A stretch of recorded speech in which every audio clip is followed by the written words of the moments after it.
Good afternoon. Today we're going to talk about one of my favorite topics, and that is politics. In particular, we're going to talk about an inspirational, at least to me, person within politics, and that is Beto O'Rourke. During the 2019 presidential Democratic primaries, the Democrats had just a plethora of candidates. I believe there were upwards of 30 candidates at one time. And one of those candidates was a former representative from El Paso, Texas, named Beto O'Rourke. And he famously said during the September 2019 Democratic presidential debate, "Hell yes, we're going to take your AR-15, your AK-47." And that was stated in an NPR article relating to the gun buyback programs that he was actually referencing. I am actually wearing his quote on my t-shirt. I bought it from his presidential campaign.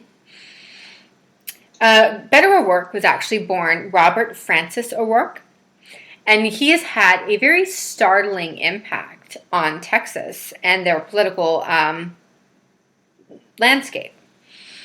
A state that has been red for around 30, 40 years is slowly, very slowly, turning purple, as evidenced by Beto's narrow defeat against Ted Cruz for Senate. And you may be wondering, what does Texas turning purple have to do with me? Well, there are a number of traditionally conservative states that are slowly making very small changes to their colors, and through grassroots campaigns and large bases of volunteers. Georgia is another traditionally red state that actually flipped blue for the recent presidential and congressional elections. By narrow margins, very narrow margins, but still flipped completely blue. I have been following Beto O'Rourke for several years and have done extensive research on his campaigns and his political action committee, Powered by the People.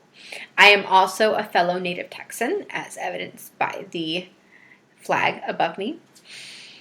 Beto O'Rourke first made a big splash on the political stage by taking on Republican Senator Ted Cruz in the 2018 Senate race. And then after narrowly losing the Senate seat, Beto turned his attention towards the Democratic presidential primaries. Subsequently, he pushed many of the candidates more left on the issues of gun control, more social issues, and then Beto dropped out of the race and returned home to El Paso. In the 2018 Texas Tribune, they said it was the closest a Democrat came to toppling a Republican incumbent U.S. Senator since 1978. The 2018 Texas Senate race was actually much, much tighter than the traditionally conservative establishment would have liked. And according to the Texas Tribune in that same 2018 edition, Beto came within 2.6% of winning the election for the Democrats in over 40 years. In 40 years, nobody had come so close, as just so close, as Beto had come to unseating a Republican incumbent.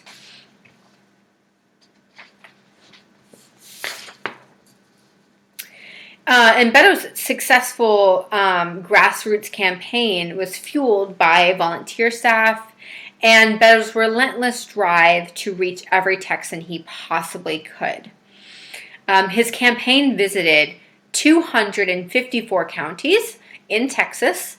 That is every county in Texas, and that's according to the newspaper The Dallas Morning News in a 2018 article that they wrote. Now that we have learned a bit about how Beto O'Rourke's early political career shaped him, let us turn our attention to the more recent presidential election. As we have already stated, the 2019 presidential Democratic primaries were a very, very crowded race. 27 people declared their candidacy to run against Donald Trump. One of those people was Beto O'Rourke, and he quickly made headlines for his take-charge attitude and his propensity for, shall we say, colorful language and phrasing. He was quoted many times and chastised for his use of foul language, which was unusual for a seasoned politician such as himself. Unfortunately, in 2019, Beto abandoned the campaign trail to help console a devastated El Paso after a deadly mass shooting occurred at a Walmart in his hometown.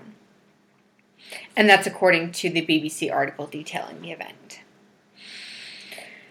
Spurred by this tragic, devastating loss, Beto returned to the campaign trail more fired up than ever. And he completely shifted his goals and his campaign towards gun control, gun violence prevention, and gun buyback programs.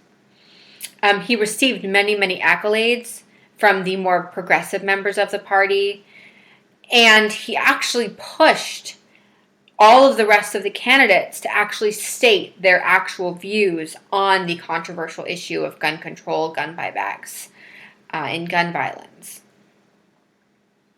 After Beto dropped out of the presidential primary, he returned home to El Paso, invigorated and looking for purpose. Beto O'Rourke has done remarkable things in Texas and helped shift the political backdrop of the state. He came as close as a person has come to winning in 40 years against a Senate Republican incumbent. And he shifted the focus of the Democratic presidential primary to social issues like gun control that the Democratic Party would have rather have left alone. And as Beto said in a 2019 Vanity Fair cover article titled Beto's Choice, "Man, I'm just born to be in it." Indeed, he is born to be in it, and we have not seen the last of this former punk rocker turned political superstar. Thank you.